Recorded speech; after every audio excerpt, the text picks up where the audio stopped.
Hello लाडक्या बहिणींनो आणि लाडक्या ताईंनो, मुख्यमंत्री माझी लाडकी बहीण योजना आणि त्याच्याबद्दलची 1 डिसेंबर 2025 ची सर्वात मोठी बातमी घेऊन येतोय. लाडक्या बहिणींनो, काल स्वतः महाराष्ट्राच्या मुख्यमंत्री साहेबांनी एकनाथजी शिंदे उपमुख्यमंत्री साहेब यांनी मोठे वक्तव्य केलेले आहेत. तुमच्यासाठी एक खुशखबर दिलेली आहे, खुशखबर दिलेली आहे, खुशखबर दिलेली आहे. लाडक्या बहिणींनो, स्वतः देवेंद्र फडणवीस यांनी म्हटलेलं आहे की हप्ता वाढून मिळणार आहे आणि जे आपल्या महाराष्ट्राचे एकनाथजी शिंदे यांनी सांगितलंय योजना बंद होणार नाही. व्हिडिओच्या अगोदर तुम्ही बघितलंच असेल.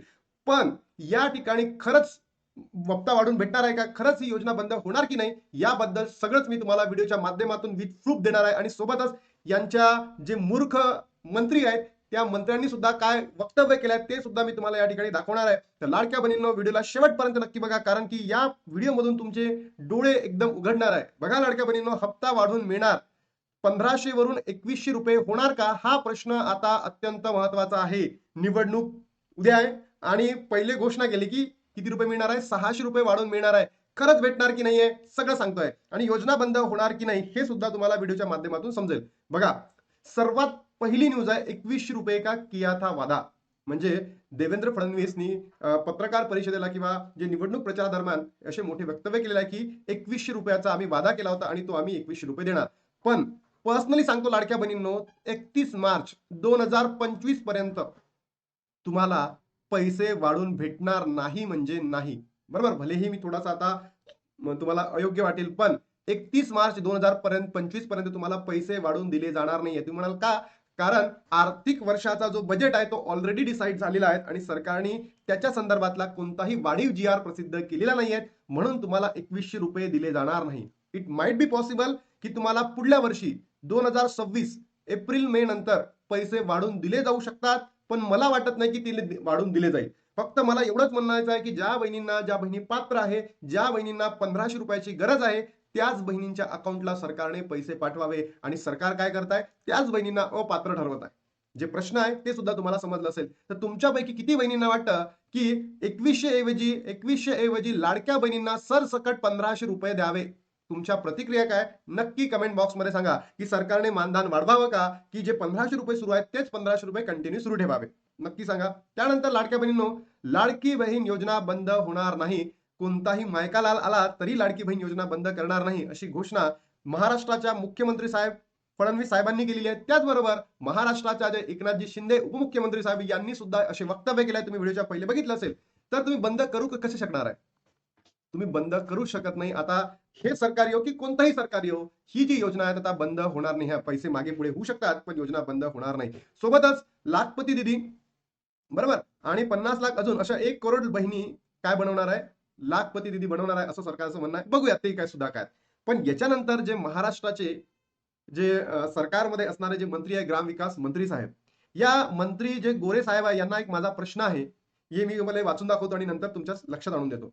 लाडली बहनों संबंधित कहते हुए कहा कि वोट डालने जाते समय देवा भाव के 1500 रुपए मत भूलना। आप ईमानदारी दिखाना, क्योंकि आपका नाम सग भाई भी राखी के पूर्णिमा 100 रुपए देता है और अपनी पत्नी को देकर यदि पत्नी सिर हिलाती है तो तभी वो थाली में से उठाकर अपने जेब में वापस डाल देता है। ठीक है, ये भी देखेंगे। लेकिन मुख्यमंत्री फडणवीस 1500 रुपए खाते में भेज रहे हैं। यदि देवा भाव नहीं रहे तो आपके खाते में पैसा आना बंद हो जाएगा, इसलिए इसकी थोड़ी ईमानदारी रखनी चाहिए। महाराष्ट्र में पहले चरण वोटिंग 2 दिसंबर से 3 दिसंबर को नतीजे आने वाले। आता या मुख्यमंत्री गोरे साहेबांना किंवा जे ग्रामविकास मंत्री आहे गोरे साहेबांना इथे मी प्रश्न विचारतो, हे जे तुम्ही 1500 रुपये देताय हे तुमच्या खिशातून देताय का? आमच्या महाराष्ट्रातील लाडक्या बहिणींना हे जे 1500 रुपये देताय हे तुम्ही तुमच्या खिशातून देताय का? देवा भाऊच्या खिशातून देताय, एकनाथजी शिंदे यांच्या खिशातून देताय, की अजितदादा पवार यांच्या खिशामधून देताय? हे 1500 रुपये लाडक्या बहिणींचेच आहे आणि या महाराष्ट्रातील सर्वसामान्य जनतेचे पैसे आहे. याच्यावर हे अशा पद्धतीचे भाष्य करून तुम्ही आमच्या लाडक्या बहिणींना आता मत परिवर्तन करू शकत नाही, कारण की लाडक्या बहिणी आता समजदार झालेल्या आहेत.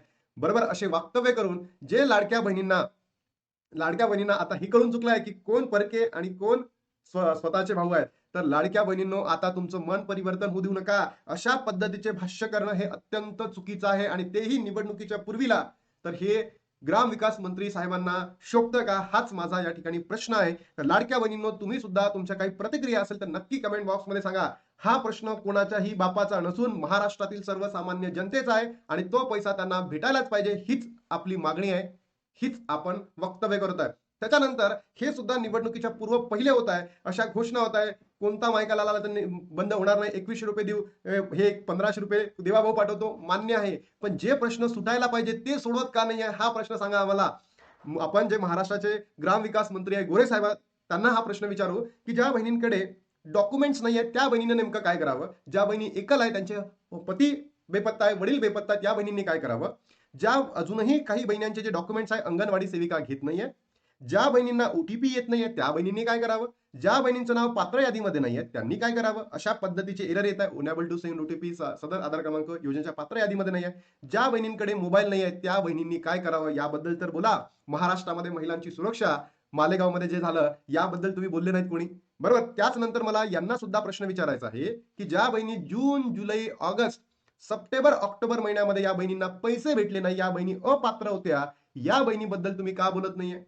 त्यानंतर ज्या बहिणींची ई केवायसी करताना चुकी झाली, म्हणजेच त्यांनी चुकीच्या पद्धतीने आधार क्रमांक टाकला, आपल्या नातेवाईकांचा आधार क्रमांक दिला, किंवा जात प्रवर्ग निवडताना चुकी झाली, किंवा होयच्या जागी नाही आणि नाहीच्या जागी होय झालं, याबद्दल तुम्ही का बोलत नाही आहेत, या प्रश्नांचे उत्तर तुम्ही का देत नाही आहेत. गेले 2.5 महिने झाले तरी सुद्धा सरकार याबद्दल वक्तव्य करत नाहीये. आणि तुम्ही आता निवडणूक आहे म्हणून लाडक्या बहिणींना कॅरेट दाखवून भूल देण्याचा प्रयत्न करत आहात का. ही शोकांतिका आहे आपल्या महाराष्ट्राची, आणि महाराष्ट्राला बिहार युपी होऊ द्यायचं नाही आहे. तर लाडक्या बहिणींनो तुम्ही जागृत होणं अत्यंत गरजेचं आहे. जर तुम्ही जागृत झाला नाही तर हे सरकार आपल्याला पुन्हा जसा आता या 2.5 महिन्यामध्ये मागच्या जून जुलै महिन्यापासून त्रास दिलेला तसंच देणार आहे. म्हणून लाडक्या बहिणींनो तुम्ही योग्य पद्धतीने जोही निर्णय घेणार आहे, जे तुमच्याजवळ येणार आहे, फक्त तुमच्या आजूबाजूचा परिसर डेव्हलप होणं गरजेचं आहे, तुमचा परिसर स्वच्छ राहणं गरजेचं आहे, तुमच्या एरियामध्ये शिक्षण, महिला सुरक्षा येणं अत्यंत गरजेचं आहे. अन्यथा हे सरकार आपल्याला जगू सुद्धा देणार नाही आहे. म्हणून लाडक्या बहिणींनो माझ्या शब्दांकडे योग्यतेने बघा. मी कोणत्याही पार्टीचा नाही आहे, मी कोणत्याही पक्षाचा नाही आहे, मी फक्त एक महाराष्ट्रीय म्हणून माझे स्वतःचे थॉट्स तुमच्या समोर ठेवतोय. बघा आजची 1 तारीख आहे, उद्या निवडणूक आहे आणि परवा रिझल्ट असणार आहे. आणि डिसेंबर महिन्याला, नोव्हेंबर तर संपलाच तरी सुद्धा GR सुद्धा प्रसिद्ध नाही आहे. म्हणजे निवडणूक पूर्वीच अशी बेहाल आहे, तर निवडणुकीनंतर खरंच देतील का, भत्ता वाढून देतील का, काय असेल तुम्ही योग्य विचार करू शकता. 4, 5, 6 मध्ये आय होप की GR येईल आणि त्याच्यानंतर 8 ते 13 मध्ये पैसे वाटप सुद्धा होतील अशी माझी अपेक्षा आहे. बघूयात सरकार काय करतं. तर लाडक्या बहिणींनो मी तुम्हाला सगळीच माहिती दिली आहे, खुशखबर दिलेली आहे. आय होप तुम्ही महाराष्ट्रातील सर्वच बहिणींपर्यंत किंवा महाराष्ट्रातील जनतेपर्यंत या व्हिडिओला पोहोचवाल, बरोबर. जेणेकरून तुम्हाला लक्षात येईल की खरंच हप्ता वाढून भेटणार का, कधीपर्यंत, 2026 एप्रिल महिन्यापर्यंत हप्ता वाढणार नाही म्हणजे नाही. योजना बंद कशी होणार, होणारच नाही, बरोबर. आणि मी जे प्रश्न मधात मांडले नक्की तुम्ही तुमच्या कमेंट बॉक्समध्ये प्रतिक्रिया सांगा. काहीही प्रश्न असेल तर प्रश्न कमेंट बॉक्समध्ये सांगा आणि तुमचा आवाज बुलंद करून आपण सरकारला त्यांच्या समोर तुमच्या मागण्या मांडू, यासाठी आपण कटिबद्ध राहू, हीच मी अपेक्षा तुमच्याकडनं सुद्धा करतो आणि मी माझ्याकडनं सुद्धा करतो. आता थांबतो आणि भेटतो तुम्हाला नवीन व्हिडिओमध्ये. तोपर्यंत जय हिंद, जय महाराष्ट्र, जय श्रीराम.